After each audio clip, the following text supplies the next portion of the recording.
Welcome to the Technobabble podcast. Enjoy!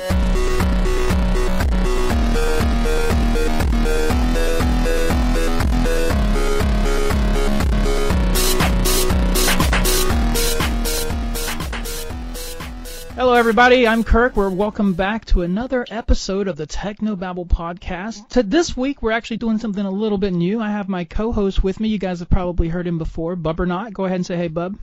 Hey, what's going on? Hey, all right, so we also have our special guest of this week. I'm super excited to have him on.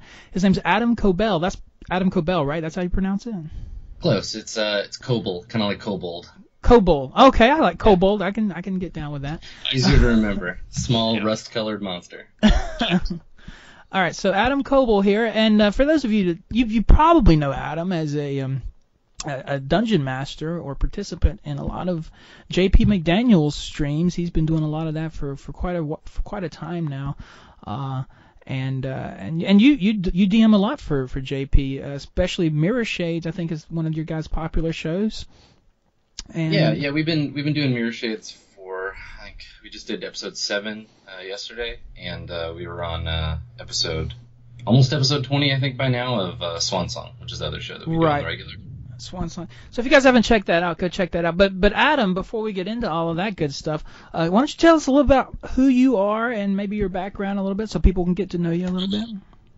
Sure. Yeah. I think primarily, aside from up until like last summer, people would have known me for Dungeon World, which is a tabletop role-playing game that I co-produced with a friend of mine.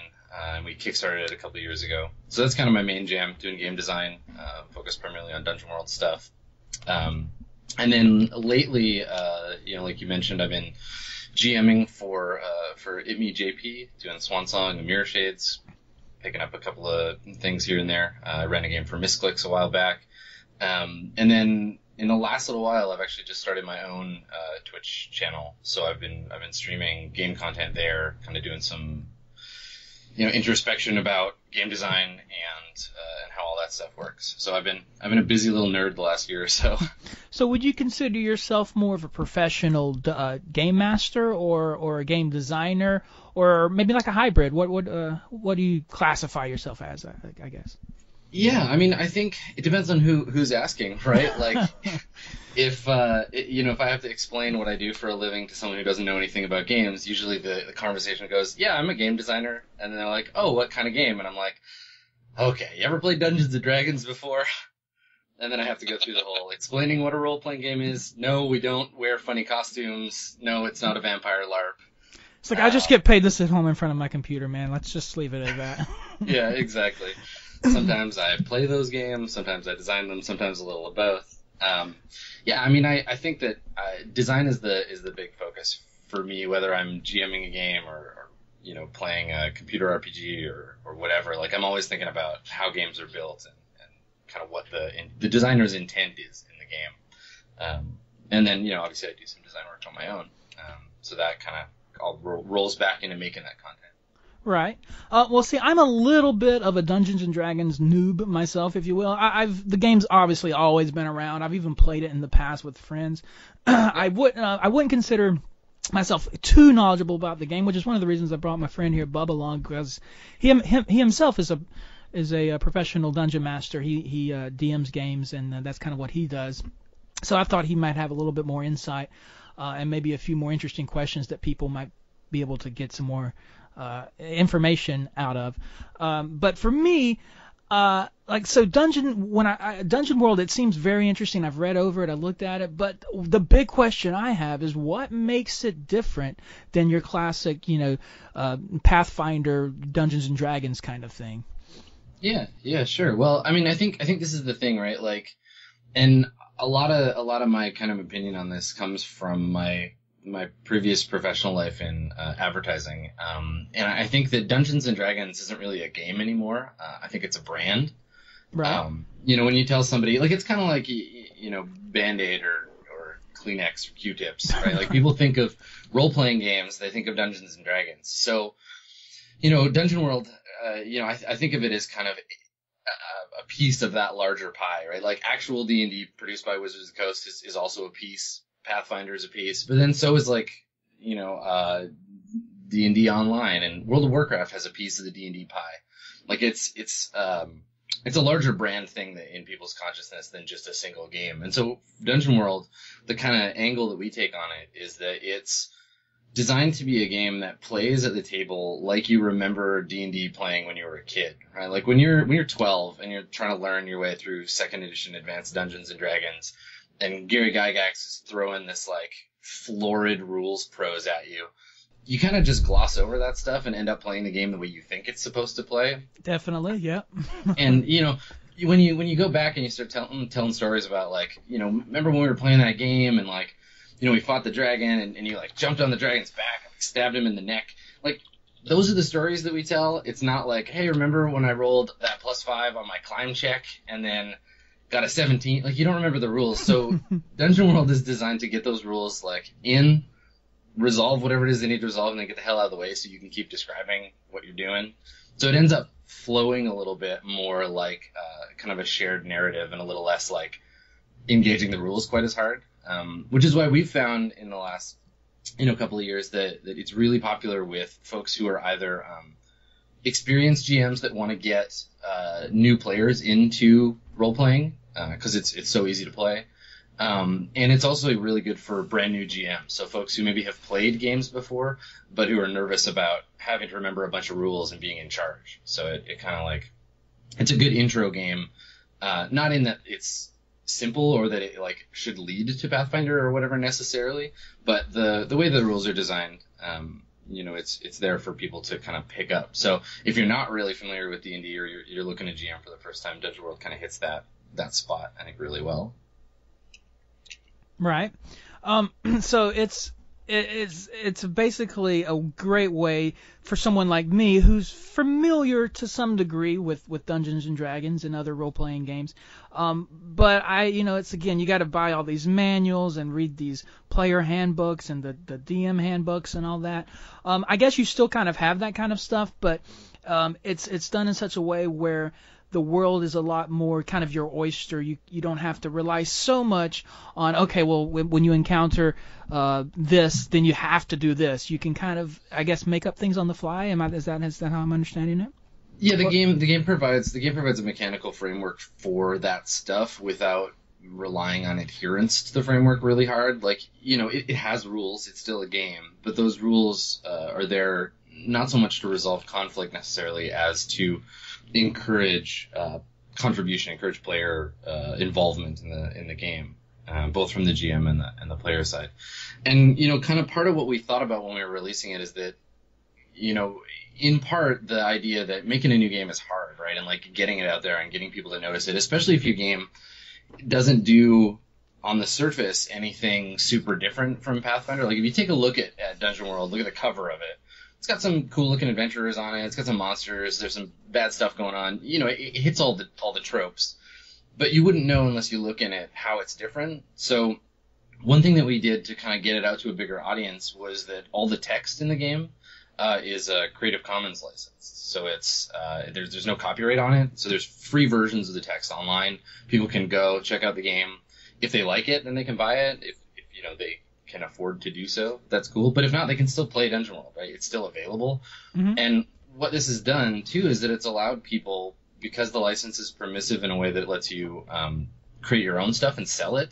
We've got all this extra material for Dungeon World that fans have made, and they're selling PDFs of new classes or creating their own adventures, creating their own custom settings. And so, even though we only made just the one core book, and we support that, there's this whole sort of cottage industry of fan-made stuff for Dungeon World, which for me is really super exciting. It's cool to watch that happen. And all that stuff just comes from people playing the game and making content for their own world, and then thinking, hey, I could publish this. Maybe somebody else would like to try this out. Right.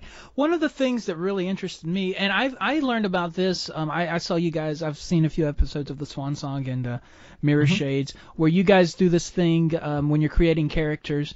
And maybe I'm not thinking of Swan, maybe it's one of the other billion role-playing games that JP does, but the thing called, I think they're called bonds, where characters, prior to starting the game, have to, in some way or another, not really necessarily create an entire backstory, but a little bit of a piece of a backstory, so that throughout the game the characters are, I guess, encouraged more to react to one another and create conflict or friendships and things like that. Can you talk a little bit about what bonds are and how they are applicable?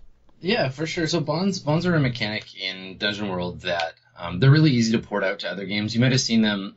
I know that Steven, the GM for Roleplay R&D and the show formerly known as Roleplay Dark Heresy, he used bonds in Dark Heresy. And what they are is that every character has a certain number of them depending on how social their character class is. So like the Bard, who's kind of the most social, has 5, and then the Wizard has less, and the Fighter has less, and everybody has a different amount depending on that. And they're just statements about the other members of the party. They're kind of like Mad Libs. So like the Wizard might have, blank has a special destiny. I have foreseen it. And so you put in, after you do character creation, the last thing you do is fill in your bonds. And so you put in the name of another character. So the Wizard might put the Fighter's name there. And then you talk as a group about what that might mean. So like, how does the Wizard know that the Fighter has a special destiny? What does that destiny entail? And it builds up a sense that your characters are tied to each other. And not just like, we're strangers that met in a tavern. Let's go on an adventure. I don't know you, right? So it builds up a little bit of a history, but there's because I believe that in game design, if something doesn't have a mechanic behind it, if there's no mechanical incentive to do a thing, or it doesn't affect your character mechanically, it might as well not exist. Like your character's name and their eye color, they're not important really when it comes to the game. They're good for visualizing what the character is like, but they're not important. So we wanted to put a mechanic behind the bonds. So the more bonds that you have with someone, the easier it is for you to help them accomplish stuff or screw with them when you want them to fail. And then also by playing to your bonds, you get experience. So it's one way to reward the players for playing out the relationships between their characters. It's a real simple mechanic, and it's easy to port into just about any game. So that's why we've seen it, end up in things like Dark Heresy. Right. Well, Bub, maybe you can answer this for me. Because it's not something. I mean, I've watched Bub DM his games, and and play D&D a lot. Is that something you do? Do you do anything similar to that, Bub, or is that something that in your quote unquote world are bonds something that you think could be incorporated into your game and that people would enjoy? I actually thoroughly believe that it could be something that could be incorporated into my games and my players would enjoy it. I feel like that's largely something that would be utilized best by people who have played D&D or Pathfinder, whatever role-playing set or situation they've been in, for a long time. In my particular situation, most of my players are completely fresh and completely new to the game, and I can appreciate, and I actually like the mechanic sounds awesome, but I really don't want to bog down the learning environment right away. There is a lot to the initial role play that people just don't immediately grasp. Like they're struggling at the tethers of trying to grasp the rule set and what dice do what and what a save is and what's a DC and all these different things. And I try not to bog them down right away. But if I had a bit more of an experienced group, then I would likely throw bonds in there that seems efficient. And I do like the fact that it adds a new mechanic to the game. Albeit simple, it seems very effective. Right. Adam, but see, I think now again, I'm just pulling at straws here, but Adam, doesn't Dungeon World kind of fix some of those problems, right? Where you don't have to so much, a new player doesn't. Is it the kind of game where like, okay, guys, I really want to play D&D. I've watched other people play it. I just really want to jump into it without having to read a whole lot and learn what a DC is or a save is and all that stuff that Bub was just mentioning. Is that something that the Dungeon World does, right? Yeah, and I think that a lot of people sort of tend to assume that because we made Dungeon World the way that we did, that it's fairly streamlined, that we're somehow against like more complicated games, or that like heavily mechanical games aren't really there's something we're trying to fix. And I don't think that's necessarily true, in that like there's definitely a place in that whole D&D universe for a really mechanically complicated game like Pathfinder, in terms of how much you need to know about the game to sort of master it. Yeah. Dungeon World happens to be on kind of the other end, but I definitely think that there's space for both types of game in the ecosystem. And the point that you made about adding bonds to an already complex system, yeah, definitely it would strain that new player a little bit. But because Dungeon World is stripped down, there's only really one core mechanic to learn. Everything flows from that, and plus everything you need to know about the game is as a player on the character sheet, so you don't have to reference a book or anything. It's just right there on your sheet. Bonds become a lot easier to absorb as just like a general part of the character. That's really cool. When did this come up? I know that you said that you're a game designer. You've been playing tabletop games for a long time. When did this idea originate? Particularly, I guess, starting at your roots. When did you start playing? I'm curious to know. So I've been playing D&D, I think, in some variation or other for almost 20 years now. I got a really young start. I think I was 10 or 11, and I inherited some AD&D books from an uncle of mine. And I was doing that thing where it was like, wow, this is really cool. These are cool pictures. I don't have any idea what this game is supposed to play like, but I can see, okay, I'm supposed to roll some dice, and some things are supposed to happen. And we were just kind of faking our way through it for the first little while. But where Dungeon World kind of came in is, my co-designer and I were both playing. I was playing AD&D First Edition at the time, just because I was having the nostalgia kick, and I was playing with some brand new players. And the way that the game had ended up running was that the players were doing that thing that if you've played with new players before, you'll recognize this behavior where they're like, I don't care about the rules. I'm not going to look at my character sheet. I'm just going to tell you what my character is doing, and you tell me which of these stupid dice I'm supposed to roll and what happens. Definitely. They're like, I want to hit him with my sword, and they look at you like, did I hit him? And you're like, well, you got to roll the dice, and you roll that round one, and then add what's your strength again? So I was playing the whole game for them, and so Sage, my co-designer, and I, we were both kind of having similar problems. He was playing a version of D&D he wasn't super happy with, and we kind of put our heads together and worked with. There was another designer at the time who had put together a hack called Apocalypse D&D, which was a drift of Vincent Baker's game Apocalypse World and AD&D, and he had kind of put some basic notes together. He gave it to us and said, if you guys want to make a game out of this, go to town. So we started there. We both built a couple of different things that made the game feel like D&D for us. And at some point we realized, like, okay, we're working on this thing that could be like one real game. And in, I think, Gen Con 2011, we released a preview version of it. It's like 120 pages or something, little book. We only had 50 copies. And from there built out to the Kickstarter a year and a bit later. So, it's one of those things. And I honestly think that like a lot of game design, especially if you're doing it not for a company, like if you're not working for a publisher, a lot of game design comes from attempting to solve a problem for your group or for you as a GM. You're playing a game that maybe does some of the stuff you want, and most new game designs come out of trying to modify an existing game or trying to build a game that does the thing that no game that you're playing can do. And that's kind of how it worked for us, right? We wanted our own version of D&D that played the way we wanted it to, and it just happened to turn out that we weren't alone, right? That other people, lots and lots of other people, wanted the same kind of D&D that we did. Sure. I have a quick question, because you brought up something, Adam, about basically playing the game for your players who were interested in it but didn't know the rules, or maybe weren't even interested in learning the rules. But and Bub, this actually goes for you too. Tips for new DMs, like people who want to get into DMing. Maybe they've played a few games and like, okay, I want to try to get my toes wet and DMing. Now, I've played with DMs before, and I've had friends who've told me horror stories. It's like, man, I don't want to play with that guy because all he wants to do is kill me, And what are so for people who maybe are familiar with some of the rules but are new to DMing, do you have tips for players in DMing? Yeah, I mean, I think it's funny that you mentioned this because I have a show that I do with Stephen Lumpkin, another of the roleplay GMs, called Being Everything Else. It's a show about GMing. We've done 10 2-hour episodes so far, and our last episode was about how to teach people how to play role-playing games. So I'll give you the short form, but if you want 2 hours of content on that, go and look it up. It's on JP's YouTube channel. But I think that the problem that a lot of people have with teaching people to play role-playing games is that they want to teach them the game they're the most familiar with, not the game that might be the best for new players.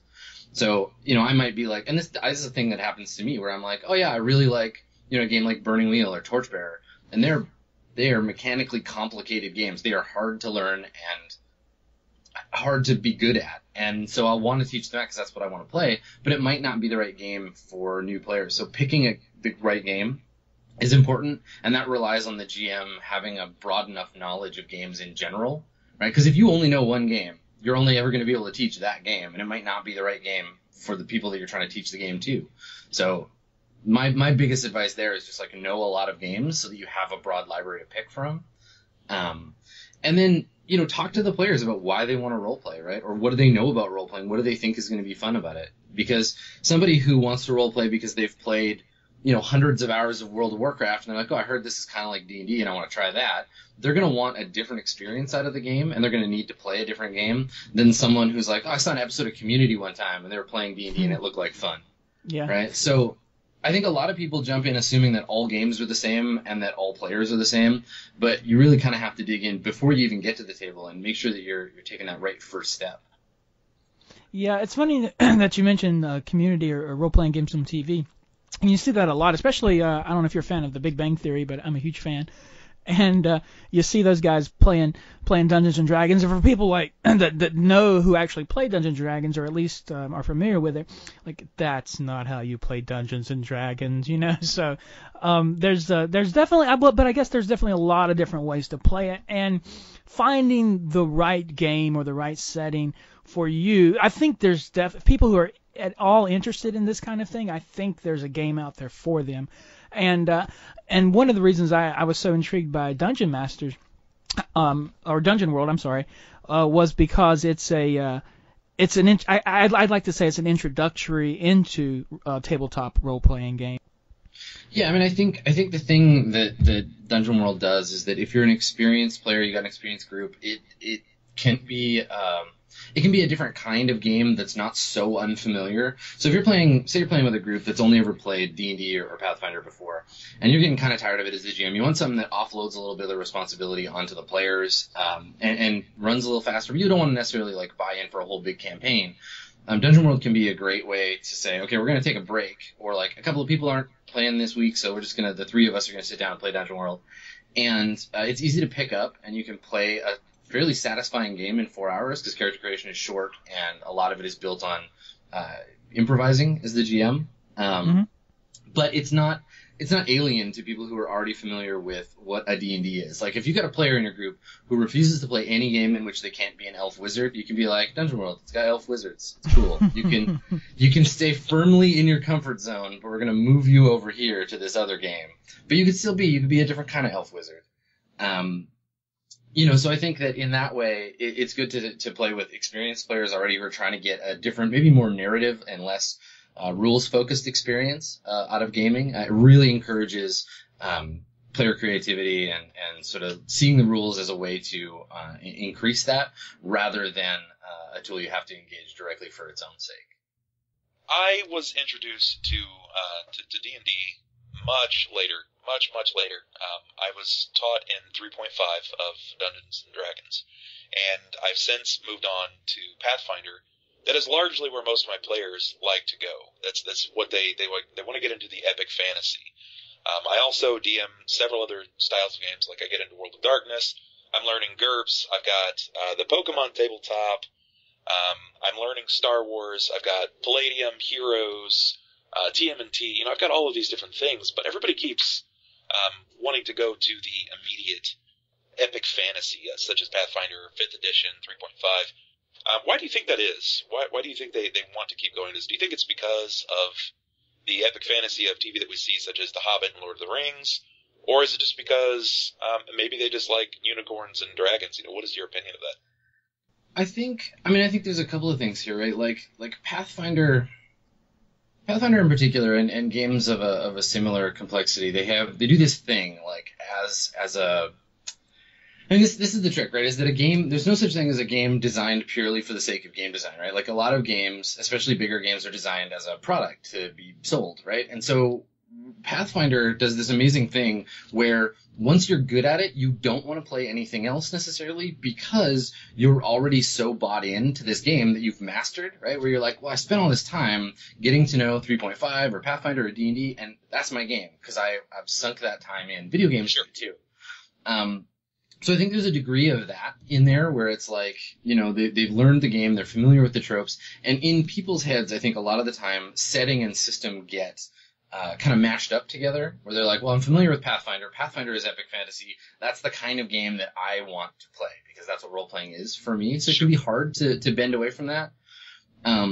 I think too that like media influence is a big one, but we're seeing maybe less and less of the Tolkien-esque fantasy and more of the sort of Game of Thrones, grim dark, John Abercrombie stuff where, it's really leading us back to that kind of earlier fantasy, the like Michael Moorcock stuff. And I think we're going to see games that are going to build supplemental material that, if they're not already, that are going to kind of lean in that direction. You're going to see people looking more and more for that kind of like Warhammer fantasy feel, and maybe less of the like heroic fantasy stuff.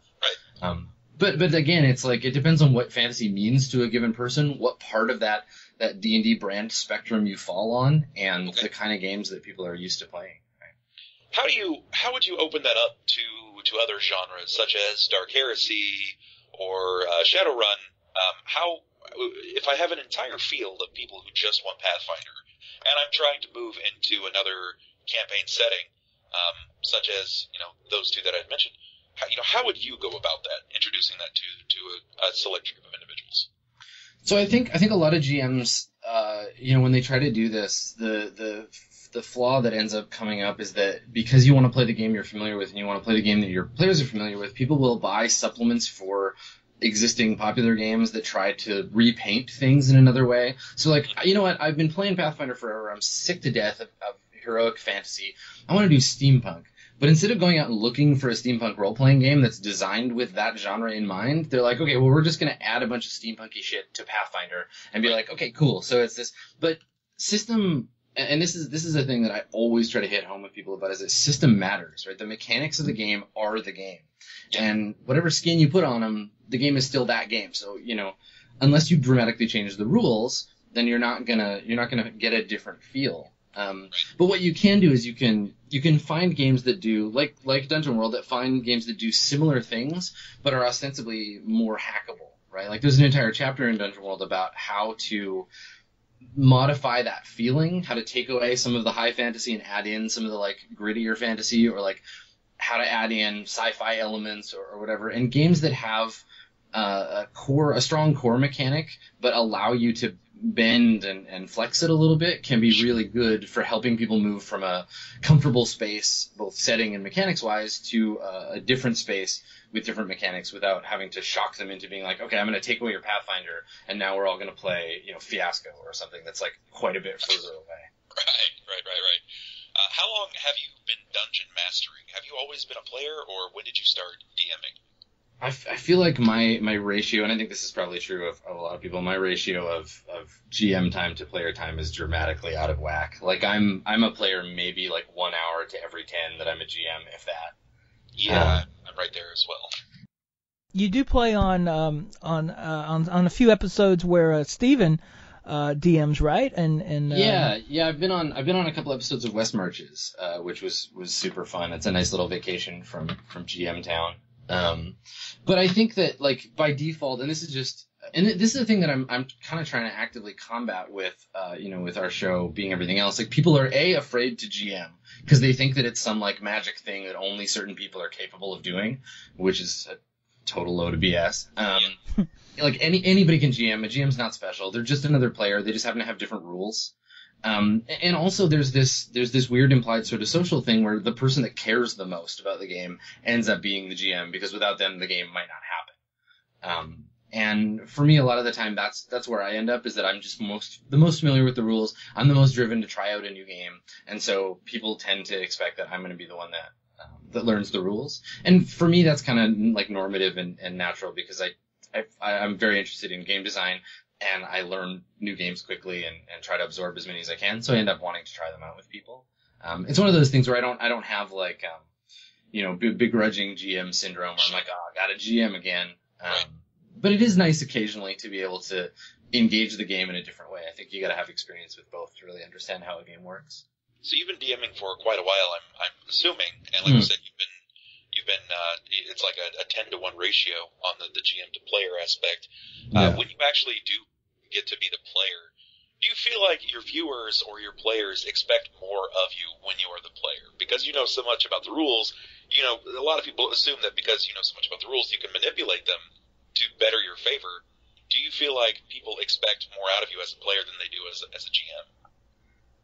Yeah, I mean, I think it's been really funny playing games with an audience, because I think that playing in a sort of normal tabletop environment where it's just like 5 or 6 or 8 or whatever number of people around a table playing a game, you're really just playing for each other. You're both participant and audience. But when you're playing for 5,000 or 6,000 people watching you play a game, the external pressure is very different. And I think that people get excited about the idea of someone that they get to see GM a lot taking on a player role, because there's that age-old player GM trope where they're you're expected to be adversarial with your GM, and people are always expecting Steven and I to butt heads about stuff.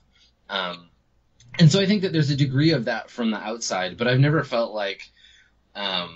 there's certainly not any negative pressure to be better at the game than necessarily the other players, or just because I'm a GM. But what I do find is interesting is that, and I'm the same way when I know experienced GMs in my games, that I'm a lot more willing to turn over narrative control or narrative input on the world to an experienced GM. So I tend to find that I ask them a lot more questions instead of making as many statements. So with Steven in Swansong, what I'll often do is, if he has an idea about, and I try to do this with everybody, but I can tend to rely on Steven to come up with stuff that'll fit the general worldview. When he, say, loses a character and he wants to bring in a new character, I know that he's going to bring in a character that's tied to the game. Or if he has an idea in game and it's what if this was like that?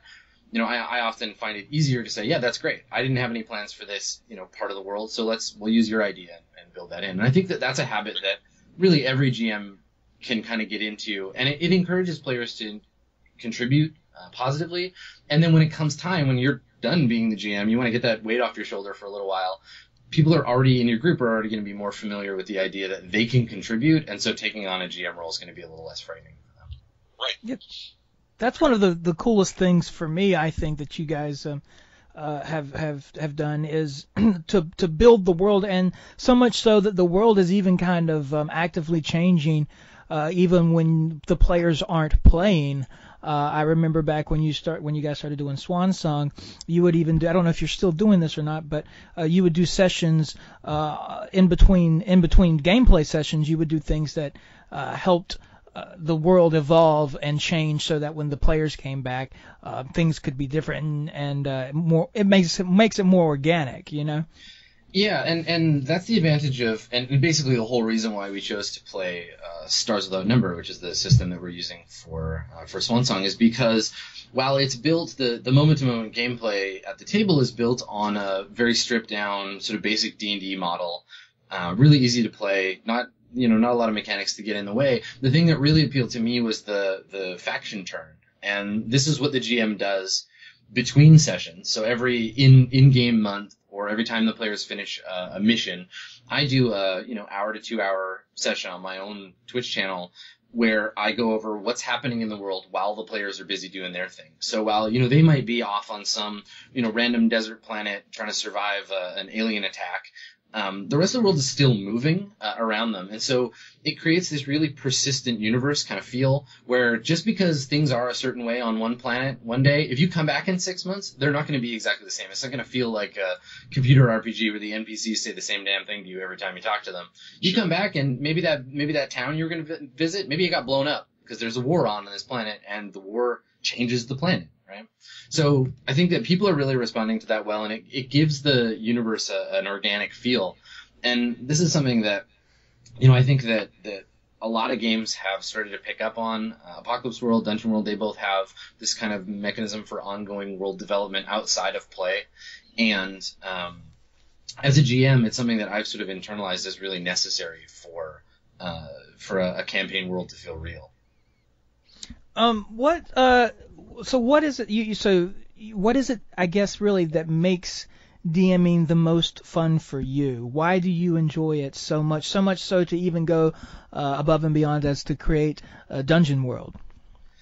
So I think the cool thing about being the GM is it's about asking questions, right? A lot of people will come at GMing from a perspective of, and I can get this, there's an aspect of this too, but they come at it from a perspective of I have this exciting story or this exciting world that I want to share with my friends. sense. Like I've put time and effort and thought into making a cool thing that I want to show to you, and you can move around in that thing, and I'm going to show you neat stuff that I made up. And there's a degree of that for me, but for me, it's more about asking questions of the players, because players are always unpredictable. If you've GM'd even once, you know that you'll never be able to guess what players are going to do. And players have an unending supply of creativity around solving problems and getting what they want without risking things too much. Like they're the weaseliest bunch of people on the planet. And it's so much fun to pose those questions, to be like, okay, so you're in this situation, things are bad for you, what are you going to do? And then just let them surprise you. And then be like, okay, cool, this is what your character thinks. Well, what if this happens? Or what if I change this about the world? Then what are you going to do? You know, and I love developing a sense of what both the players and their characters are like as real sort of idealized individuals, and pushing them in places that they've made statements about. You know, like in Swansong, one of the characters has this very aggressive, like, hard stance against a particular faction. You know, he really hates them, hates everything they stand for. And for me, that comes off as a flag to say, okay, so I'm gonna push on that. You're making a strong statement about the world. I want to question you and say, okay, well, what if somebody you really care about is part of that faction? Or, like, what if you desperately need them to help you? Like, how hard are you about this? And what ways are we going to see your character change as a result of that? So for me, it's the sort of psychological thrill of, like, posing these hard questions to people and watching them through their characters answer those questions about themselves and about the world that they're playing in. Right. I have a kind of an off-the-wall question, a couple of them, actually, if you don't mind answering. The first thing is, I guess, one thing that I'm curious about is, obviously, you know, you and JP are friends, and Steven and DJ Wheat and all of those wonderful guys that we all love to watch on Twitch. How did that friendship arise? You know, what made the JP reach out to you and say, hey, I'm trying to start out this new game and I'm looking for a DM, or did he see Dungeon World and think of you, or were you guys already friends? I mean, I'm just curious. So Steven was GMing roleplay R&D and Dark Heresy kind of around the same time, and he had picked up a copy of Dungeon World and used bonds in Dark Heresy. And somebody let me know, they were like, oh, hey, somebody's using your mechanics in this game. And so I watched a couple episodes of that. And then when they started doing the Dungeon World R&D episode with Day 9, I got a bunch more information. I reached out to Steven to say, hey, I see you guys are playing our game. If there's anything I can do to help you, if you need any custom content, I'll work with you to build that. Because, I want to foster, like, fan playing of the game. And it was a good source of traffic for us, right? A lot of people found out about Dungeon World through that. Right. And then just through talking to Steven, he mentioned to JP that I was experienced GM, and when JP wanted to start a new show, he reached out to me to run it. And Swansong just took off from the beginning. It's been really popular. Super happy about the amount of engagement. And so, this year I jumped on board for another show and have been kind of broadening the amount of stuff that I'm doing, to the point now where between, game design and doing roleplay and a couple other sort of related opportunities, I've been able to kind of quit my day job and do the game design thing full time. That's awesome. Yeah, it's a dream come true. Yeah, it's been a really exciting year, and it all just started from making Dungeon World to solve that D&D problem we were having, and then finding other people who were into playing it, and it's all just kind of grown out of that. And well, that's what I do this podcast for, because I like to interview and talk to people and get to know people who are entrepreneurs, if you will, or creators, people who have stories to share that will inspire someone else. There's someone out there right now, I'm sure of it, going, I've really got this awesome idea, but maybe they're scared to take that first step. And I'm going to quote I'm a big fan of Kevin Smith, and I know Bub, you are too. He said, it's the hardest thing. Everyone tells you the first thing you should do in a journey of 1,000 miles. The hardest thing is that first step. But no one ever tells you exactly how hard that is. That first step could be the hardest thing in the world, but it's what you have to do to get to that end goal. And so stories like yours and other people we talk to are really inspiring, and it's one of the things that motivates me to share with people, because you had a dream, you had a vision, and step by step you took it, and now you're doing what you love to do, and you're in your own little world that you're happy with, and you have you've made wonderful friendships and great friends, and you started with basically nothing. It's a great story and very inspirational. Yeah, and I think a lot of people don't realize that they're halfway to that first step already, right? Like in my mind, every game designer or every game master who's played a game and decided, this rule doesn't work for my group. Let's talk about it. Let's change it. Let's find a new way to play this game together. Every GM that's played a game that wasn't quite the game they wanted to, but they were able to change the rules and house rule it and make it a game. They're game designers already, right? People always think that the game designer is some magical force that you'll never be, but if you're playing games and you're thinking about how those games work and you're taking risks, bending and changing them, you're already designing games. And so it's just a question of doing that and practicing it and thinking about what you're doing while you're doing it. And then that first step's going to seem a lot closer than maybe it does. Definitely. Okay, one more off-the-wall question. I promise, Sure. just the last off-the-wall question. I remember, I think it was in an episode of Mirror Shades. But honestly, I gotta be honest with you. I'm a little bit behind on my Mirror Shades and my Swan Song. I gotta catch up. But you promoted, or no, I don't know if you promoted it, but basically you advertised a new RPG game, a tabletop game that had come out. I want to say it was called Worldwide Wrestling RPG or something along those lines. Yeah. I was pretty intrigued by that, so much that I even started trying to look around for people who had played it, and I couldn't find anyone who had played it. But I was curious, have you played it? And if you have, what do you think of it?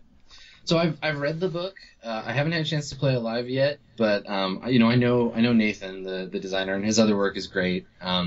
Worldwide Wrestling's built on similar mechanical foundation as Dungeon World, so I know that the way that it plays is going to be very exciting and kind of fast paced. But yeah, the minute I can get a group together, I definitely want to play it. I know that JP and I have been talking a little bit about trying to get a one shot together, so hopefully that's a thing people will be able to see soon. Oh yeah, that sounds exciting. That really does. So hey, you mentioned Sage, your partner in creating Dungeon World. I don't think it would be fair if we didn't talk a little bit more about him. So how long have you been working with him, and exactly what was his contribution to the project? So Sage Latora, he's a game designer in his own right. He has a superhero game that he released called With Great Power, I think, and Powers for Good. That's what it's called. And so he's been doing sort of small game designs and stuff before he and I ever met. We met at a little convention in Seattle called Go Play Northwest, which I try to attend every year. It's a great little con if you're in the area. It's worth checking out. And he, as far as Dungeon World goes, he's the numbers guy. He was the one that worked out all the details of how many hit points monsters should have and the progression of experience and all that stuff. So I'm kind of the words guy and he's the numbers guy. And I don't think either of us would have been able to put Dungeon World together without the other. He's the Wozniak to my jobs. All right. Well, hey, I think we're starting to come up on our time here. Bub, do you have anything else you want to throw out there? Any more questions you have that's been lingering?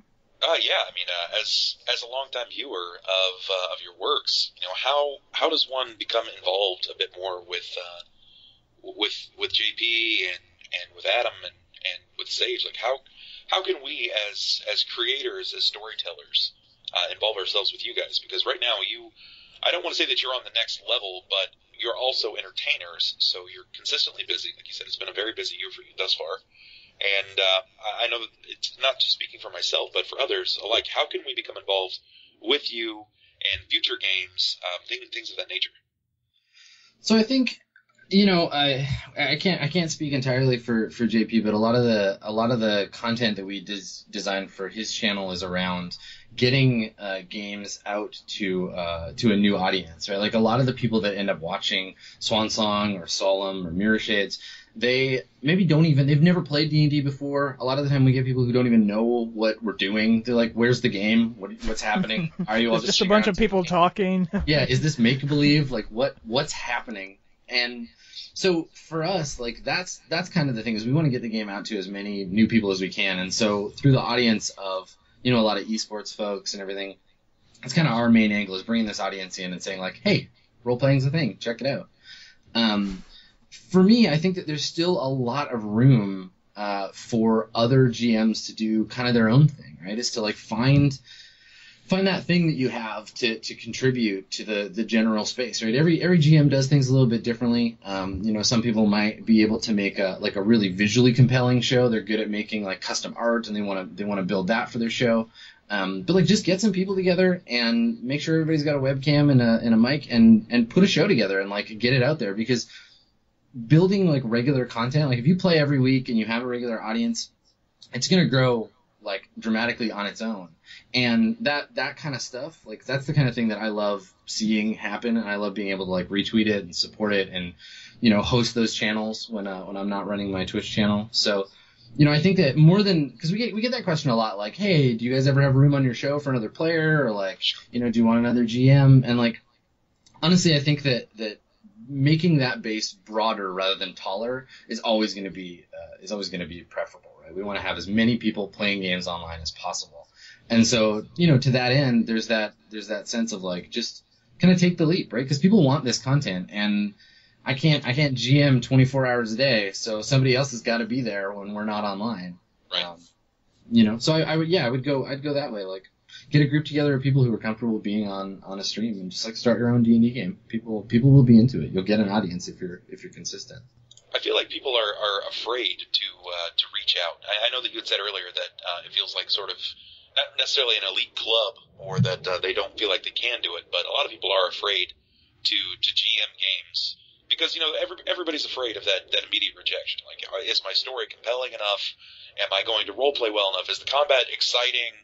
And I feel like everybody is interested in getting into that, but I agree that right now this club is very small. There's not enough GMs. I mean, when you look at any given time on Twitch, even on their peak days, there might be 20 games going, maybe at its highest point. And if you look at League, like League of Legends as a predominant gaming format, there's hundreds, if not thousands, of League streamers, and there's not nearly enough. Which to me is a really encouraging factor, right? Like if you're a GM, you're listening and you're a GM, and you're thinking about getting into like live streaming games, now is the time, right? Definitely. Because it's way easier to be stream number 5 of 20 than it is to be stream number 6,000 of 10,000, right? Right. So people are hungry for this content, and I think that almost more than any other kind of content available on Twitch, I'd argue, more than any content on Twitch, the roleplay stuff engages the audience in a very personal, intense way, right? Like you can love a streamer, you can love watching them play StarCraft and stuff, but that's what it's going to be passive. It's like watching TV. But with roleplay, we try to engage the audience as much as we can. Like I turn over mechanics to the audience. I let them vote on the missions the players are going to go on. And engaging the audience in that way makes it so that people are going to want to do things like make crazy awesome fan art, or like follow you on Twitter and like talk to you about games. And like role-playing is an intensely personal discipline. It's a thing that comes from who you are as a person, and you can't hide that, I think, when you play a game. Even if it's just like silly beer and pretzels D&D, like you're still you, right? You're still showing a part of your personality and engaging with people, and your audience are really going to appreciate that, and they're going to feel that, and they're going to want to buy in and contribute. And so you can find ways to engage them where their contribution feels like it matters to the game. There's stuff in Swansong that me and the players didn't make up, right? Like we just pulled from like a fan wrote like a 2-page like short story about some backwater planet in the system, and I was like, hey, that's really cool. I'm going to include that in my world. And then that fan and every other fan that saw that happen is way more encouraged to engage and to sort of buy into the game as it goes. I think that we have the sort of luck of being a part of this kind of emergent media. Like role-playing games as a technology are sort of magic. Like I think they're kind of amazing, and I don't think anything does the thing that role-playing games do nearly as well. And you see companies try to replicate it. Neverwinter Nights tried to do it. Wizards has this new game coming out where it's like it's a computer game, but there's a DM, and I don't think anyone's ever really gotten it right, because tabletop RPGs they're their own thing. They're a really special, very new technology, and I think that putting them online and exposing thousands of people at a time to people playing role-playing games is sort of the next step in the evolution of that technology. And now is the time to get on board, right? To try and do that. Because it's really very grassroots, right? You don't need a lot to be able to do it. You mentioned for example, Baldur's Gate and things like video games that try to, and and Fallout, things that try to recreate the D&D feel in terms of a video game, like a single player, or even multiplayer online game. But even there's this new game, and I can't remember the name of it, but I think it's based on the Shadowrun universe. That's I think due to be released here pretty soon if it hasn't been already. But those games, while they're really good games, to me, it's like it still feels so limited. Like you said, there's nothing more better than sitting around with a group of friends and literally creating the game and experiencing things that you could never experience inside of a virtual world, like a video game.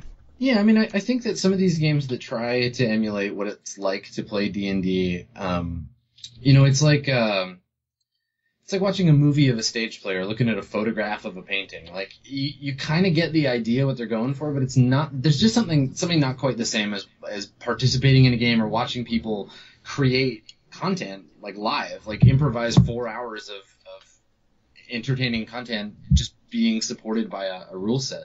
And I think that games are going to keep trying to be more like D&D because they recognize that role-playing games are very special in that way. And maybe someday the technology will exist that we can play games online that are responsive enough, and maybe the AI is going to be good enough that a computer can GM for us. But I think until then, it's going to be more about adapting the tools that we already have, things like Roll20 and Twitch, to better support something we've been doing for decades already, right? Like role-playing as a discipline hasn't changed too much since the early 70s. And I think what's happening is that the tools that we use to do those things, to play those games, they're adapting. And you see this in Twitch and Roll20 being as big with the content as they are, that it's just going to keep going from here. And I really do believe that this is sort of where the future of tabletop role-playing kind of lies. Okay, well, before we wrap all of this up, I gotta ask: are there any new things right around the corner that maybe you and JP or Steven or anybody? Is there any new things we can look forward around the corner? Yeah, absolutely. So, I actually, we haven't even officially really announced it yet, but a little while back. So we get an exclusive. All right, yeah. Yeah, a little while back. It depends on how fast you get the episode out. Roll20, the company that is the online app that most people use for playing role-playing games online. They were looking for like a part-time GM to run some shows for them. So that's something I'm going to be doing for Roll20 going forward. I got 2 brand new shows coming out probably next month. We're going to start them, and I'm also going to be doing some supplemental shows about GMing with Roll20, how to do better games online, how to better use those tools that are available to you. A lot of the stuff we've been talking about here, I'm going to be doing that in an official capacity as Roll20's sort of GM in residence. So that's going to be starting up real soon. Oh, that sounds amazing. Looking forward to that so much. Hey, Adam, thanks so much for coming on the show. It's been a great pleasure to have you. I know our listeners are going to be thankful. And do you have any shout-outs you want to give? Throw out your Twitter and all that good stuff before we take off? Yeah, for sure. So if anybody wants to follow me on Twitter, that's my main social media jam. I'm at SkinnyGhost, all one word, on Twitter. And if you want to see any of the other content that I make, the best place to go is twitch.tv/Adam Koebel. That's my main Twitch channel. You can get access to all my other social media through there, and my website with my schedule. Hey, thanks so much, Adam, and thanks, Bub, for coming on and co-hosting with me. No problem. It's been great having both of you on here. If you guys love this episode and you want more content and more episodes of the Technobabble podcast, we release a new episode every Tuesday, so make sure you check back next Tuesday for more exciting interviews and more exciting content. In the meantime, I'm Kirk. Thank you guys, and have a great day.